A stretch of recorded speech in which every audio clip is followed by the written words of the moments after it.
Okay, last கிளாஸ்ல வந்து பாத்தீங்க அப்படின்னா டைப் 1 அப்படிங்கிற ஒரு 5-6 விதமான மாடல் இருந்துச்சு, அதை பார்த்தோம். சரிங்களா? ரைட். இப்போ என்ன அப்படின்னு பாத்தீங்கன்னா டைப் 2ல என்னென்ன மாடல்லாம் வருது அப்படின்னு பார்ப்போம். இது தனி வட்டியோட கான்செப்ட் தான். ரைட். கொஸ்டின் பாருங்க. டைப் 2ல நமக்கு எப்படி இருக்கு பாருங்க. அங்க நமக்கு கேட்டிருக்குது எல்லாமே தனி வட்டி கேட்டிருந்தாங்க. இங்க என்ன பண்ணுவாங்க அப்படின்னு பாத்தீங்க அப்படின்னா தனி வட்டியை கொடுத்துருவாங்க, வச்சுக்கோங்க அப்படின்னு சொல்லிட்டு என்ன செய்தாங்க, தனி வட்டியை கொடுத்துட்டு வேற ஏதாவது ஒரு டேட்டா என்ன செய்யணும்னா மிஸ் ஆகும். அதை கண்டுபிடிக்கிறது தான் இந்த டைப் 2. அப்ப நமக்கு அந்த டைப் 1 பார்த்துட்டு வந்ததுக்கு அப்புறம் இதை பார்க்கும்போது என்ன செய்யணும், ரொம்ப தெளிவா புரிஞ்சிடும். ஓகேவா? ரைட். இப்போ இதுல பாருங்க நமக்கு அதே ஃபார்மேட் தான், எந்த சேஞ்சஸுமே கிடையாது. நம்ம என்ன பண்றோம் பாருங்க, கேட்டிருக்குது எல்லாமே என்னது, தனி வட்டி ஃபார்மேட் தான். அப்ப நமக்கு எப்பயும் போல ஃபார்முலா ஒரே ஃபார்முலா தான். என்ன ஃபார்முலா? SI = PNR/100 ஃபார்முலா தான். இப்ப அசல் எடுத்து எழுதிக்கிறோமா? B எவ்வளவு? B = 6000. 7 ஆண்டுகளில் அப்படின்னு கொடுத்துட்டாங்க. அப்ப n எவ்வளவு? Number of years = 7. அடுத்து பாருங்க, தனி வட்டியை கொடுத்துட்டாங்க. இதுக்கு முன்னாடி கொஸ்டின்ல கேட்டது எல்லாமே வந்து பாத்தீங்க அப்படின்னு பாத்தீங்கன்னா தனி வட்டி கேட்டிருந்தாங்க. இங்க தனி வட்டி என்ன பண்ணிட்டாங்கன்னா கேட்டா கொடுத்துட்டாங்க. SI எவ்வளவா? 3780. SI = 3780. ஓகே. ஆனா இதுக்கு முன்னாடி நம்ம இதைத்தான் கண்டுபிடிச்சு வச்சிருப்போம், அதான் பெரிய வேலையாவே இருந்துச்சு. ஆனா இப்ப என்ன பண்ணிட்டாங்கன்னா மாத்திட்டாங்க, டைப் 2ல மாறுது. சரியா? வட்டி வீதம் என்னன்னு கேக்குறாங்க. இந்த கொஸ்டின் தான் நமக்கு. இங்க ரேட் ஆஃப் இன்ட்ரெஸ்ட் கேட்பாங்க, அசல கேட்பாங்க, என்ன கேட்பாங்க, அவ்வளவுதான், வேற ஒண்ணுமே கிடையாது. லெஃப்ட் சைடுல இருந்து ரைட் சைடுல கொண்டு வந்து என்ன செய்ய போறோம், சம சால்வ் பண்ண போறோம். ஃபார்முலா எதுவுமே மாறல. அப்ப நமக்கு தேவையானது R எவ்வளவு? R = எவ்வளவு? ரைட். எப்பயும் போல ஃபார்முலா எழுதிக்கலாமா? SI = BNR/100. இப்ப நமக்கு என்ன செஞ்சிருக்கணும், இதுக்கு முன்னாடி அப்படி என்ன செஞ்சோம், தனி வட்டியை கண்டுபிடிச்சோம். இப்ப நமக்கு தனி வட்டியை கொடுத்துட்டாங்க, அப்படி எடுத்து என்ன செஞ்சிருக்கோம், எழுதிக்கணும். எல்லா கொஸ்டின்லையும் சிரமம் பார்க்காம கொடுக்கப்பட்ட டேட்டாஸை எடுத்து எழுதிட்டோம் அப்படின்னு பாத்தீங்கன்னா கணக்கு நமக்கு என்ன செய்யும், கரெக்டா வந்து என்ன செஞ்சோம், ரீச் ஆயிடும். சரிங்களா? இப்ப எஸ்ஐயை பொறுத்தளவு பாருங்க, 3780 அப்படியே எடுத்து சப்ஸ்டிட்யூட் பண்ணா போதும். அசல் எவ்வளவு? 6000. n எவ்வளவு? நம்பர் ஆஃப் இயர்ஸ் எவ்வளவு? 7. கேட்டிருக்கிற கொஸ்டின் எவ்வளவு? வட்டி வீதம், ரேட் ஆஃப் இன்ட்ரெஸ்ட். அப்ப நமக்கு கீழே இருக்கக்கூடிய 100 மாறாது, பிக்சடா இருக்கக்கூடியது. அவ்வளவுதான். எப்பயும் போல நம்ம என்ன செஞ்சுட்டோம், எழுத்து எழுதிட்டோம். ஆனா நமக்கு இதுக்கு முன்னாடி கொஸ்டின் இந்த பக்கம் நமக்கு வேணுங்கிற கொஸ்டின் இருந்துச்சு. இப்ப என்ன செஞ்சிருச்சுன்னா அந்த பக்கம் எங்கேயாவது இருக்கும், இதை கொடுத்துட்டாங்க. அப்ப நமக்கு தேவையானது 6 மட்டும் தான் பெண்டிங் இருக்கு. அப்ப நம்ம என்ன பண்ணிக்கலாம், எப்பயும் போல 2 0 கேன்சல் பண்ணிடலாமா? பண்ணியாச்சு. ஓகே. இதுக்கப்புறம் நமக்கு சம்ம செய்யக்கூடிய மெத்தடை தெரிஞ்சுக்கிறணும். இங்க பெருக்கல்ல இருக்கு, அப்ப இந்த பக்கம் வரும்போது எப்படி மாறும், வகுத்தெல்லாம் மாறும். Left hand side, right hand side 2 இருக்கு. சரிங்களா? இங்க பிளஸ்ல இருந்துச்சுன்னா அங்க போகும்போது மைனஸ், இங்க பெருக்கல் இருந்துச்சுன்னா அந்த பக்கம் போது வகுத்தெல்லாம் மாறும். இது மேக்ஸினுடைய ஒரு பேசிக் கான்செப்ட். இங்க பெருக்கல்ல இருக்கு, அதை நம்ம என்ன பண்ணிக்கலாம், வகுத்துல கொண்டு வந்துருவோமா? வேணுங்கிறத மட்டும் அங்க செஞ்சிடும், அந்த பக்கம் என்ன செஞ்சுக்கணும், வச்சுக்கிறோம். இப்ப 3780 அப்படியே வச்சுக்கிட்டு கீழே என்ன பண்றோம், என்னென்னலாம் இருக்கும் அதை என்ன செஞ்சோம், கீழே கொண்டு வரோம். இப்படி கிராஸ் பண்ணுவோம். சரியா? எப்பவுமே கிராஸ் மல்டிபிளிகேஷன். இது 2 இப்படி கிராஸ் பண்ணுவோம், இது 2 இப்படி கிராஸ் பண்ணுவோம். இங்க கீழே எதுவுமே இல்ல, அதனால இங்க என்ன அப்படியே இங்க கொண்டு வரோம். என்னென்னலாம் விடுபட்டு இருக்கு? 60 × 7 = R. அவ்வளவுதான். ரொம்ப ஈஸியான மெத்தட் தான். எடுத்து நம்ம அப்படியே சப்ஸ்டிட்யூட் பண்ணி வேணுங்கிறத என்ன செஞ்சுட்டேன், ஒதுக்கியாச்சு. வேணுங்கிறது R, அதை அந்த சைடு அப்படியே ஒதுக்கிட்டோம், மிச்சத்தை கொண்டு வந்துட்டோம். இதுக்கப்புறம் பாத்தீங்கன்னா 0 0 கேன்சல் பண்ணிடுவோமா? முடிச்சு. மிச்சம் என்ன இருக்கு? 378 டிவைடட் பை 6 × 7 எழுதிக்கிறோம், உங்களுக்கு புரியுதுக்காக எழுதிடுவோம். 378 டிவைடட் பை 6 × 7. கண்டிப்பா இது டிவைட் ஆகும். சரிங்களா? எனக்கு கேட்டிருக்குது நமக்கு ரேட் ஆஃப் இன்ட்ரெஸ்ட். ஒரு சில இடங்கள்ல பின்னங்கள்ல கூட வரலாம். இப்ப பண்ணோம்னா 6 6 36, மிச்சம் 1 அந்த பக்கம் போச்சுன்னா 18. அப்ப நமக்கு 3 6 18. அப்ப 63/7 இருக்குமா? 1 7 9 63. அப்ப R = எத்தனை பெர்சன்டேஜ்? 9%. இந்த எதுக்காக இந்த பெர்சன்டேஜ் போடுறோம்? எப்பவுமே ரேட் ஆஃப் இன்ட்ரெஸ்ட் எப்படிதான் வரும், வட்டி வீதம் அப்படிங்கறதெல்லாம் நமக்கு என்ன செய்யும், வரும். சரிங்களா? ரைட். ஓகே. பாருங்க, அப்ப அதே ஃபார்முலாஸ் இந்த தனி வட்டி நம்ம என்ன செஞ்சிட்டோம், எடுத்து வச்சுக்கிட்டோம், இந்த பக்கம் எழுதிட்டோம். அசலு 7ங்கிறது என்ன, n 6 டிவைடட் பை 100. இந்த 100 பொறுத்தளவு நமக்கு என்ன செஞ்சோம், டேலி பண்ணிட்டோம். மேல மல்டிபிளிகேஷன் இருக்கு, கீழே என்ன செய்ய, வகுத்தலுக்கு வருது. 60 × 7 0 0 கேன்சல். 1 6 6 6 6 36. சரிங்களா? மிச்சம் 1 கொஞ்சம் 18. சரிங்களா? 3 6 18. அப்புறம் 7 வாய்ப்பால் அடிக்கிறோம், 9 7 63. R = 9%. R எவ்வளவு? 9% நமக்கு கிடைச்சிருக்கு. அப்ப இன்னுமே வர்ற டைப் எல்லாமே இந்த செகண்ட் மெத்தட் என்னதான் இருக்குன்னு கேட்டா, தனி வட்டியை கொடுத்துட்டு என்ன கேட்பாங்க, அதாவது ஒரு அசலோ, நம்பர் ஆஃப் இயர்ஸோ, ரேட் ஆஃப் இன்ட்ரெஸ்டோ என்ன செய்வாங்க, கேட்பாங்க. நெக்ஸ்ட் क्वेश्चन பாருங்க. இங்க பாருங்க இந்த கொஸ்டின் என்ன கேட்டிருக்காங்க பாருங்க, அசல் தொகை கேட்டிருக்காங்களா. அப்ப நம்ம அப்படியே அதே கணக்கு தான், நமக்கு சம்ம சால்வ் பண்ணது மட்டும் தெரிஞ்சா போதுமானது. ஆண்டுக்கு 12%, அப்ப R equal to 12%. சரிங்களா? ஓகே, 12% முடிஞ்சா.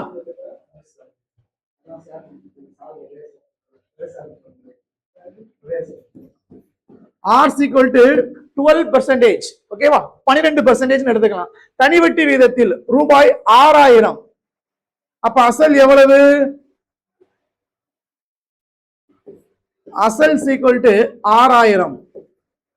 ஓராண்டு வட்டியாக கிடைக்கும். அப்ப ஆண்டு எவ்வளவு கொடுத்துட்டாங்க? ஒரு வருஷம். n equal to எவ்வளவு? 1 year. முடிஞ்சா? ஓகே, அடுத்தது பாத்தீங்கன்னா கேட்டிருக்குது என்ன? அசல் தொகை. B equal to எவ்வளவு? அப்ப கொடுத்துக்கிற டேட்டாவை நம்ம என்ன பண்ணியாச்சு? எடுத்து எழுதியாச்சு. பாருங்க, R 12%, அசல் தொகை 6000. சரிங்களா? நம்பர் 1 year என்ன நம்பர் ஆஃப் இயர்ஸ் எவ்வளவு? ஓராண்டு வட்டியாக கிடைக்கக்கூடியது. அசல் எவ்வளவுன்னு கேட்டாங்க, அதே தான் ஃபார்முலா, வேற ஒண்ணுமே கிடையாது. சரிங்களா? SI equal to BNR by 100. அப்ப SI எவ்வளவு?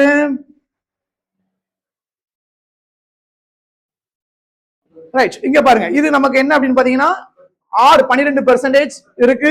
அடுத்து அசல் எவ்வளவு? 6000. அசல் 6000, R 12%, என்ன எவ்வளவு? 1 year. நமக்கு கேட்டிருக்குது என்னது அப்படின்னு பாத்தீங்கன்னா அசல் தொகை. Right, okay. ஆண்டுக்கு 12% தனி வட்டி வீதத்தில் ரூபாய் 6000 ஓராண்டு வட்டியாக கிடைக்கிறது. அப்ப நமக்கு இங்க 6000 ஓராண்டு வட்டியாக கிடைக்கிறது. நமக்கு இது என்ன அப்படின்னு பாத்தீங்கன்னா SI. SI தான் நமக்கு என்ன கிடைக்கும் அப்படின்னு பாத்தீங்கன்னா 6000 ரூபாய் கிடைக்கும். சரிங்களா? அப்ப இந்த 12% என்னது? நமக்கு ஆண்டுக்கு R rate of interest. Right, கொஞ்சம் பாருங்க. ஃபர்ஸ்ட் ஒன், ஆண்டுக்கு 12%, R equal to 12%, தனி வட்டி வீதத்துல. அப்ப தனி வட்டி கணக்கு தான் 6000 ரூபாய் அசல். அந்த அசல் எவ்வளவு? 6000 ரூபாய் வந்து பாத்தீங்க அப்படின்னா நமக்கு இங்க வந்து அசல் இதுக்கு முன்னாடி பிக்ஸ் பண்ணிருப்பாங்க. ஆனா இப்ப என்ன பண்ணிட்டாங்கன்னு கேட்டீங்க அப்படின்னு பாத்தீங்கன்னா நமக்கு வட்டி மட்டுமே எவ்வளவு கிடைச்சிருக்கான்? 6000 ரூபாய் கிடைச்சிருக்கு. ஓராண்டு வட்டியாக நமக்கு கிடைச்ச தொகை எவ்வளவு? 6000. அப்ப அசல் தொகை அதிகமா வருவதற்கான பாசிபிள் இருக்கு. ஏனில் அசல் தொகை என்னன்னு நம்ம கேட்டுக்கிறாங்க. சரிங்களா? ஃபர்ஸ்ட் ஒன் R 12% எழுதியாச்சு. இது நமக்கு அசல் கிடையாது. என்னது? SI. என்ன நம்பர் ஆஃப் இயர்ஸ் எவ்வளவு? 1 year. கேட்டுக்கிற கொஸ்டின் அசல். அப்ப வட்டியே எவ்வளவு வந்துருச்சான்? 6000 ரூபாயா கிடைச்சிருச்சுன்னா அசல் நமக்கு கண்டிப்பாக எவ்வளவுதான் இருக்குன்னு கேட்டா அதிகமா தான் இருக்கும். ரைட், அப்ப நமக்கு என்ன அப்படின்னு பாத்தீங்கன்னா எடுத்து சப்ஸ்டிட் பண்ணுவோமா? SI வந்து நமக்கு தெரியுமா? இந்த இருக்கு 6000. 6000 அப்படியே வச்சுக்குவோம். B எவ்வளவு? P தெரியாது, அப்படியே வச்சுக்கலாம். என்ன பொறுத்தளவு பாருங்க 1 year. R பொறுத்தளவு ரேட் ஆஃப் இன்ட்ரெஸ்ட் எவ்வளவு? 12% டிவைடட் பை 100. அப்ப இந்த 6000 தான் நமக்கு என்னது வட்டியா கிடைச்சிருக்கு. அசல கேக்குறாங்க, நம்ம டிவைட் பண்ணிடலாமா? ரைட், இப்ப நமக்கு இதுல என்ன பண்ண முடியும்? எதுவும் டிவைட் பண்ண முடியாது. சரிங்களா? ரைட், இங்க பாருங்க, என்ன வந்து நமக்கு 1 year அப்படின்னு இருக்கு. அதனால நம்ம என்ன செஞ்சுக்கலாம் அப்படின்னு பாத்தீங்கன்னா அந்த 1 என்ன செஞ்சுக்கலாம்? அப்படியே போட்டுக்கலாம். சரிங்களா? B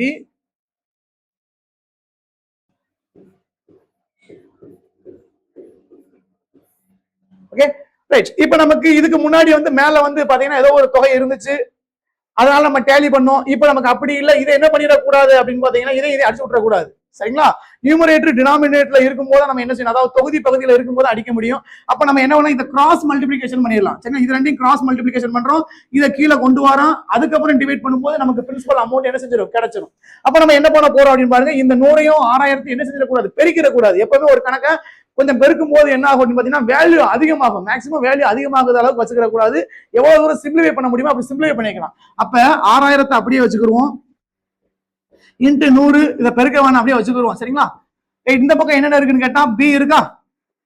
1 இன்ட்டு 12 எவ்வளவு? 12. இந்த 12 நம்ம என்ன பண்ணிக்கலாம்? இங்க கொண்டு வந்துக்கிறோம். இன்னொரு ஸ்டெப் நான் எழுதுறேன். P இன்ட்டு 12 முடிச்சா? அப்ப 6000 into 100 equal to P into 1 into 12 12. இப்ப நமக்கு தேவையானது என்ன வச்சுக்கலாம்? P அந்த பக்கம் வச்சுக்கிட்டு 12 மட்டும் கீழே கொண்டு வருவோம். இங்க பெருக்கல்ல இருக்கு. இந்த பக்கம் எப்படி மாறும்? வகுத்தல்ல மாறும். அடுத்த ஸ்டெப் பாருங்க, 6000 into 100 divided by 12 equal to எவ்வளவு? P. ஒரு ஸ்டெப்புக்கு வந்துருச்சா? இப்ப P மட்டும் ஒதுக்கி விட்டாச்சு. இந்த சம்ம நம்ம சால்வ் பண்ணா ஆன்சர் டைரக்டா கிடைச்சிடும். சரிங்களா?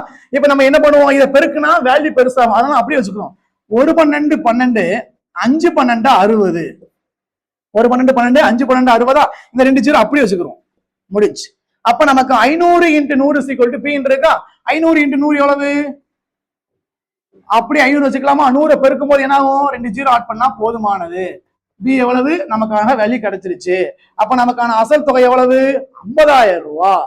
ரைட், இதை நீங்க பெருக்கிட்டீங்கன்னா பெருசா தான் ப்ராசஸ் போயிடும். அதனால என்ன மேக்ஸிமம் கணக்க பொறுத்தவரை சிம்பிளிஃபை பண்ண தான் வழியை பார்க்கணும். அதை பெருசாக்க கூடாது. அப்ப நம்ம என்ன பண்ணிக்கலாம் பாருங்க, 1 12 12 5 12 60 அந்த 2 ஜீரோ அப்படியே போட்டுக்கிறோம். இந்த 100 கொண்டு பெருக்கும் போது 2 ஜீரோ மட்டும் என்ன செஞ்சுக்கிட்டா சேர்த்துக்கிட்டா போதுமானது. அசல் தொகை எவ்வளவு கிடைக்கும்? 50,000. அப்ப நம்ம எனக்கு 6,000 50,000க்கு வட்டி எவ்வளவு கிடைச்சிருக்கு? 6,000. அப்ப கணக்கு கரெக்ட் தான். சரிங்களா? இது நம்ம அசல் எடுத்துடக்கூடாது. கொடுத்துட்டாங்க 6,000 ஓராண்டு வட்டியாக கிடைக்கும் அப்படிங்கிறாங்க. மறுபடியும் ஒன் டைம் பாருங்க. ஆர் எவ்வளவு? 12%. எஸ் எவ்வளவு? 6,000. N is equal to 1 year. கேட்டிருக்குது அசல். எடுத்து அப்படியே சப்ஸ்டிட் பண்றோம். நமக்கு என்ன செய்யணும்? ஆன்சர் கிடைக்கும். 50,000 ரூபாய் கிடைச்சிருச்சா? அடுத்த கொஸ்டின் பாருங்க. இது கொஞ்சம் டிஃபரெண்டான கொஸ்டின் தான். இது இந்த மாதிரி கொஸ்டின் நம்ம எதிர்பார்க்கக்கூடிய கணக்குகள் தான். விஜய் எவ்வளவு ரூபாய்? 10,000 ரூபாயை 5% வட்டி வீதத்தில் வைப்பு நிதியாக செலுத்துகிறார். எத்தனை வருடங்களில் ரூபாய் 11,000 அவர் பெறுவார்? அப்ப இங்க என்னென்னலாம் கொடுத்திருக்காங்க அப்படின்னு முதல்ல என்ன தெரிஞ்சு வச்சுக்கணும். 10,000 ரூபாய் என்ன? 11,000 ரூபாய் என்ன? 5%னா என்ன? என்னன்னா என்ன அப்படிங்கிற முதல் டேட்டாவை நம்ம என்ன செஞ்சோம்? எடுத்து எழுதிக்கணும். சரிங்களா? ஃபர்ஸ்ட் ஒன் பாருங்க. விஜய் ரூபாய் 10,000 சொல்லிட்டாங்களா? அப்ப இது நமக்கான அசல் தானே? நமக்கான அசல் பாருங்க. 10,000 5% சொல்லிட்டாங்க. அப்போ ஆர் ஈக்குவல் டு 5%. புரிஞ்சா? 5% வட்டி விதத்தில் வைப்பு நிதியாக செலுத்துகிறார். எத்தனை வருடங்களில்? கேட்டுக்கிற கொஸ்டின் என்ன? என் ஈக்குவல் டு எத்தனை வருடங்களில் ரூபாய் 11,000? இது பெரிய ட்விஸ்டடான கொஸ்டினே இதுதான். 11,000 அப்படின்னா என்ன? அதாவது விஜய் அப்படிங்கிற ஒரு 10,000 5% வட்டி வீதத்துல என்ன செய்ய வைப்பு நிதியா ஒரு இடத்துல என்ன செலுத்துறாரு. அவருக்கு எத்தனை வருஷத்துல இந்த 10,000 ரூபாய் 11,000 ரூபாய் மாறும் அப்படிங்கிறாங்க. அப்ப 10,000 ரூபாய் 11,000 ரூபாய் மாறுது அப்படின்னா அப்ப நமக்கு அசல் 10,000. இந்த 11,000 அப்படிங்கிறது என்ன அப்படின்னு கேட்டா மொத்த தொகை. மொத்த தொகை எவ்வளவு? 11,000. அப்ப 10,000 ரூபாய் 11,000 ரூபாயா மாறுது அப்படின்னா எத்தனை வருஷத்துல மாறும் அப்படின்னு கேக்குறாங்க. அப்ப அசல் 10,000 தெரிஞ்சு போச்சு, 11,000 மொத்த தொகைன்னு தெரிஞ்சு போச்சு. அப்ப இதுக்கான வட்டி எவ்வளவுன்னு கேட்டா, அதாவது 10,000 ரூபாய் 11,000 ரூபாய் எப்படி மாறும்? இந்த 10,000 ரூபாய் அசலும் பிளஸ் வட்டியும் சேர்த்தா தான் நமக்கு என்ன செய்யும்? 11,000 ரூபாயா மாறும். ஒரு கணக்கு பார்த்தோமா? அதாவது மொத்த தொகை ஈக்குவல் டு அசல் பிளஸ் வட்டி அப்படின்னு பார்த்தோம். இப்ப மொத்த தொகை எவ்வளவு? 11,000. அசல் எவ்வளவு? 10,000 பிளஸ் வட்டி. இப்ப நமக்கு தேவையானது என்ன? வட்டி. அப்ப இந்த 11,000 இங்க பிளஸ்ல இருக்க அந்த பக்கம் வரும்போது என்ன ஆகும்? மைனஸ்ல வரும். 11,000 மைனஸ் 10,000 சீக்வல் டு வட்டின்னு எடுத்துக்கலாமா? அப்ப வட்டி எவ்வளவு நமக்கு? 1,000 ரூபாய் தான் நமக்கான வட்டின்னு எடுத்துக்கலாம். முடிஞ்சா? அதை நம்ம டைரக்டா கூட செஞ்சிடலாம். இருந்தாலும் என்ன செய்ய புரியுதுக்காக உங்களுக்கு என்ன செஞ்சுட்டு அப்படியே எடுத்து விளக்கிட்டோம். அதாவது 10,000 ரூபாங்கிற ஒரு தொகை 11,000 ரூபாயா மாறுது அப்படின்னா அந்த 10,000 ரூபாயோட ஒரு வட்டி ஒரு 1,000 ரூபாய் சேர்ந்து 11,000 ரூபாயா மாறுது. இந்த கொஸ்டின்ல நீங்க இதைத்தான் தெரிஞ்சுக்கிறணும். மொத்த தொகை அப்படிங்கிறது எதையும் கூட்டும் போது கிடைக்கும்? அசலையும் வட்டியையும் கூட்டும் போது கிடைக்கும். 11,000 சீக்வல் டு 10,000 பிளஸ் வட்டி. இந்த 10,000 இந்த பக்கம் கொண்டு வரும்போது கழிக்கலாம். Sequel to வட்டின்னு கிடைச்சிருமா? 11,000 இருந்து 10,000 ரூபாய் கழிச்சா எவ்வளவு? 1,000 ரூபாய் நமக்கான வட்டி கிடைச்சிருச்சு. ரைட். இப்ப இதுக்கப்புறம் நம்ம கணக்கு செஞ்சிடலாமா? செஞ்சிடலாம் பாருங்க. SI equal to PNR by 100 formula எடுக்குமா? SI equal to BNR by 100. அப்ப SI எவ்வளவு? SIங்கிறது சிம்பிள் இன்ட்ரெஸ்டா? 1,000 ரூபாய். B எவ்வளவு? 10,000 ரூபாய். N எவ்வளவு? N தான் கொஸ்டின்ல கேட்டிருக்காங்க. R எவ்வளவு? 5% டிவைடட் பை 100. பிடிச்சா அப்படியே எடுத்து அப்படியே சப்ஸ்டிட்யூட் பண்ணா மட்டும் போதுமானது, வேற வேலையே கிடையாது. சரிங்களா? இதுக்கப்புறம் நம்ம என்ன செய்ய டிவைட் பண்ணிடுவோமா? 2 ஜீரோ கேன்சல் பண்ணிடலாமா? முடிச்சு. வேற என்ன இருக்குன்னு பாப்போமா? 1000 equal to 100 into n into 5. ஏனுங்கிறது என்ன? n. அப்ப இதெல்லாம் மல்டிபிளிகேஷன்ல இருக்கிற கீழே டிவைட் கொண்டு வந்துருவோமா? அப்ப 1000 டிவைட் பை 100 இன்ட்டு 5 என்ன செய்யும்? பெருக்க வேணா அப்படியே நம்ம என்ன செஞ்சுக்கலாம், இங்க கொண்டு வந்துடலாம். சரிங்களா? 100 into 5 equal to n. Okay. இப்ப இந்த 2 ஜீரோ கேன்சல் பண்ணிடலாமா? 4 5 5 2 5 10. என்ன பொறுத்தளவு நமக்கு எத்தனை வருஷம் கிடைச்சிருக்கு? 2 வருடம். நமக்கு என்ன தானே வரும்? அசல் தொகை அதிகமாக இருக்கும், என்ன பொறுத்தல இவ்வளவுதான் இருக்கும், ரேட் ஆஃப் இன்ட்ரெஸ்ட் ஒரு குறிப்பிட்ட அளவு தான் வரும். அப்ப இந்த கொஸ்டின்ல நம்ம தெரிஞ்சுக்கிற வேண்டிய ஒரு விஷயம் என்னன்னு கேட்டா, 10,000 ரூபாய ஒருத்தர் 5% வட்டி வீதத்துல ஒரு வைப்பு நிதியா செலுத்துறாருன்னா எத்தனை வருஷத்துல அது 11,000 ரூபாய் மாறுதுன்னு கேட்டா இது அசல், இது என்னன்னு கேட்டா மொத்த தொகை. அப்ப இந்த மொத்த தொகையில இருந்து இந்த அசலை கழிக்கும் போது நமக்கு கிடைக்கக்கூடிய அந்த 1000 தான் என்னன்னு கேட்டா நமக்கான வட்டி. இதுக்கப்புறம் அப்படியே எடுத்து ஃபார்முலால நம்ம வந்து சப்ஸ்டிட் பண்ணணும் அப்படின்னு பாத்தீங்கன்னா நமக்கு கிடைக்கக்கூடியது எவ்வளவுன்னு பாத்தீங்கன்னா n = 2 வருடம். ரைட், அடுத்த கொஸ்டின் பாருங்க.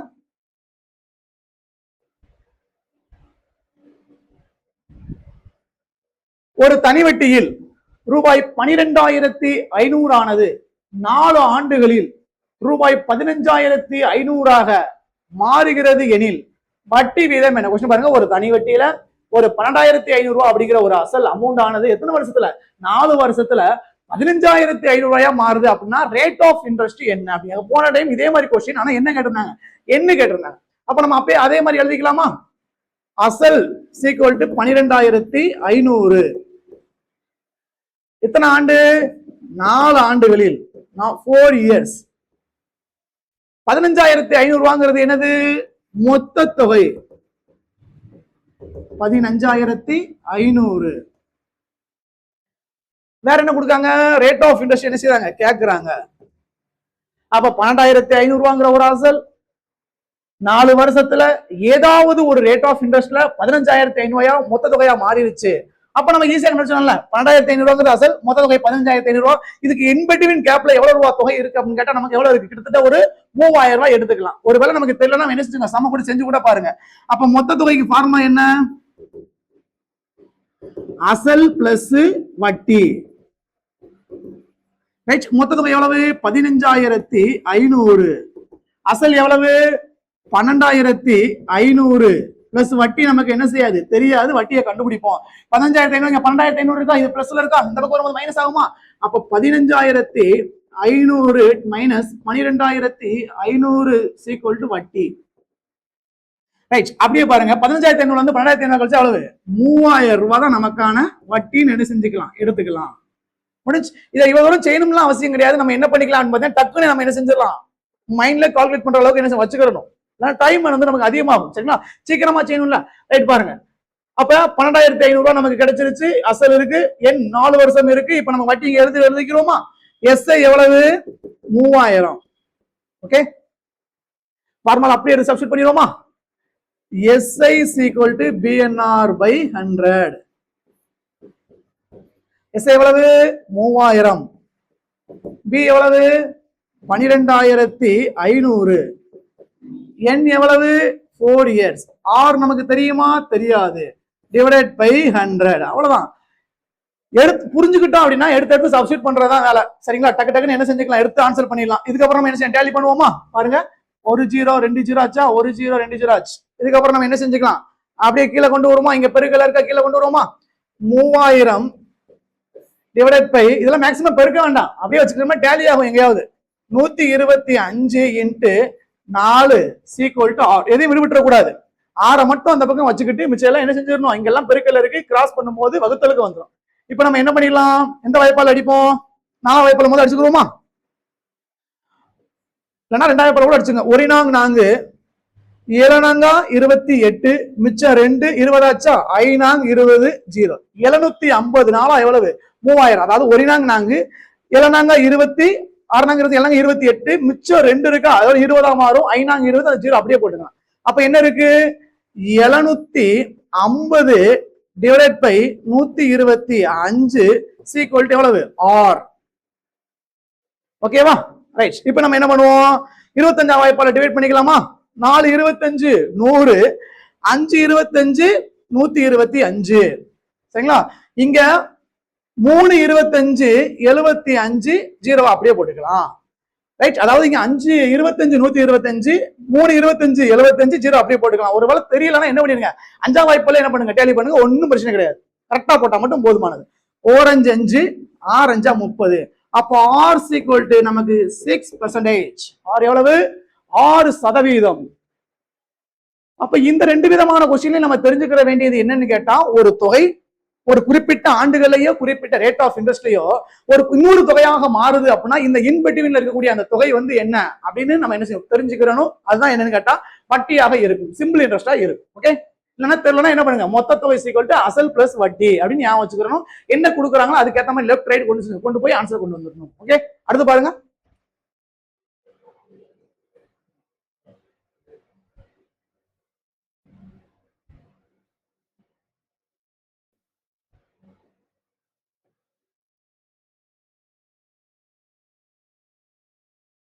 ஒரு தனி வட்டியில் அசல் ரூபாய் 1200 ஆனது 4 ஆண்டுகளில் 1440 மாறுகிறது எனில் ஒரு ஆண்டுக்கு வழங்கப்படும் வட்டி வீதம் என்ன? அதாவது ஒரு தனி வட்டியில அசல் ரூபாய் எவ்வளவு 1200 ஆனது 4 வருஷத்துல 1440 மாறுது அப்படின்னா ஒரு ஆண்டுக்கு வழங்கப்படக்கூடிய வட்டி வீதம் என்னன்னு கேட்கறாங்க. சேம் கான்செப்ட் தான். சரிங்களா, என்ன பண்ணுவோம், எடுத்து ஈஸியா எழுதிடலாம். அசல் எவ்வளவு 1200, எத்தனை வருஷம் 4 இயர்ஸ், 4 ஆண்டுகள். 1440 மார்ச்னு சொல்லிட்டாங்க. அப்ப மொத்த தொகை எவ்வளவு 1440. சரிங்களா, என்ன கேக்குறாங்க, ரேட் ஆஃப் இன்ட்ரெஸ்ட் ஆர் எவ்வளவு அப்படின்னு கேக்குறாங்களா.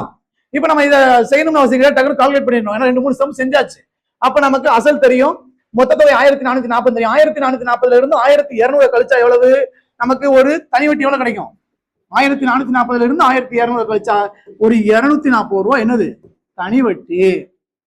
ஓகேவா, ரைட். அப்ப இதுக்கப்புறம் நம்ம எடுத்து அப்படியே செஞ்சிடலாமா. SI is equal to BNR by 100. SI எவ்வளவு 240, ரைட். B எவ்வளவு 1200. N எவ்வளவு நம்பர் ஆஃப் இயர்ஸ்ல இருக்கா 4. R எவ்வளவு, அதான் கொஸ்டின். R தான் என்னது நம்ம கண்டுபிடிக்கணும். Divided by 100. 240 ரூபாய் தனி வட்டி. ஓகே, அசல் 1200, N 4 வருஷம், R தெரியாது, டிவைடட் பை 100 போட்டுக்கலாமா. அதுக்கப்புறம் ஈஸி தான், அப்படியே டேலி பண்ணிடலாம். 1 0 2 0 1 0 2 0 முடிஞ்சு. இதுக்கப்புறம் என்ன செய்ய வேண்டாம், மேக்ஸிமம் மல்டிபிளிகேஷனே வைக்க வேண்டாம். கீழே கொண்டு வந்தா டிவைட் பண்றதுக்கு, ஏன்னா நம்ம கணக்கை பெருசாக்க கூடாது, கணக்கை மேக்ஸிமம் சிம்பிளிஃபை பண்ண பார்க்கணும். அப்ப 240 12 இருக்கு 4 இருக்கு, அப்படியே கிராஸ் பண்ணி கீழே கொண்டு வந்துருவோமா. 12 × 4 ஈக்குவல் டு R. நமக்கு வேணுங்கிறத மட்டும் ரைட் சைட்ல வச்சுக்கிட்டு லெஃப்ட் ஹேண்ட் சைட்ல பூரா என்ன செஞ்சு ஒதுக்கி விட்டுறணும். சரியா, இப்ப R தேவைதானே. இப்ப பாருங்க ஈஸியா அடிச்சிடலாம். 1 12 12 2 12 24 அப்படியே அந்த 0 சேர்த்துக்கலாம். 1 12 12 2 12 24 அந்த 0 சேர்த்துக்கலாம். 1 நாங் 4 I நாங் 20. இப்ப நம்ம இதை பெருக்கி வச்சுக்கிட்டு 12 நாங்க 48 வச்சுக்கிட்டு செய்யும் போது நமக்கு கணக்கு பெருசாகும். கணக்கு பெருசு பண்ணக்கூடாது, சிம்பிளிஃபை பண்ணணும். என்ன இருக்கோ கீழே கொண்டு வரும்போது கண்டிப்பா டேலி ஆகிற மாதிரி தான் கொடுப்பாங்க. அப்ப 1 12 12 2 12 24 0 அப்படியே போட்டுக்கிறோம். 1 நாங் 4 I நாங் 20. அப்ப R நமக்கு எவ்வளவு கிடைச்சிருக்கு, அந்த ஆண்டு வட்டி வீதம் அப்படிங்கிறது 5% நமக்கு என்ன செஞ்சா கிடைச்சிருக்கு. ரைட். இப்ப இந்த டைப்ல என்னென்னலாம் பார்த்திருக்கிறோம் அப்படின்னு பாத்தீங்கன்னா, தனி வட்டி அப்படிங்கறத எல்லா கொஸ்டின்ல என்ன பண்ணிட்டாங்கன்னா கொடுத்துட்டாங்க. ஆனா அதுக்கு பதிலாக அசலை கேட்கறாங்க, நம்பர் ஆஃப் இயர்ஸை கேட்கறாங்க, சரிங்களா, வட்டி வீதத்தை கேட்கறாங்க. இப்படித்தான் மாடல் இருக்கும். ஆனா கணக்கை பொறுத்தளவு சேம் தான். ஆனா இதுல இன்னொரு விஷயத்தை நம்ம என்ன செஞ்சுக்கணும் அப்படின்னு பாத்தீங்கன்னா தெரிஞ்சுக்கணும். இந்த கணக்குல நமக்கு அப்படி இருக்கு பாருங்க, 1200 ரூபாய் 4 வருஷத்துல 1440 ரூபாயா மாறுச்சு அப்படின்னா இது அசல் தான். 1200 என்னதான் அசல் தான். இந்த 1440 என்னன்னா மொத்த தொகை. இந்த ரெண்டு கேப்புக்குள்ள நமக்கு என்ன கிடைக்குன்னு கேட்டா அந்த தனி வட்டின்னு சொல்லப்படக்கூடிய 240 ரூபாய் நமக்கு என்ன செய்யுதுன்னா கிடைக்கும். சரிங்களா, இதுல இருக்கக்கூடிய டைப் வந்து பாத்தீங்க அப்படின்னா இவ்வளவுதான். இது டைப் 2 முடிஞ்சா. அப்ப டைப் 1ல நம்ம தனி வட்டி கண்டுபிடிச்சிருக்கோம். டைப் 2 பொறுத்தளவு என்னன்னா தனி வட்டியை கொடுத்துட்டு ஏதாவது ஒண்ணு கேட்கறாங்க, அதை நம்ம என்ன கண்டுபிடிச்சிருக்கோம். சரிங்களா, ஓகே. அடுத்து 3வது டைப் நம்ம வந்து பாத்தீங்கன்னா அடுத்த கிளாஸ்ல பார்ப்போம். சரிங்களா, ஓகே, தேங்க்யூ.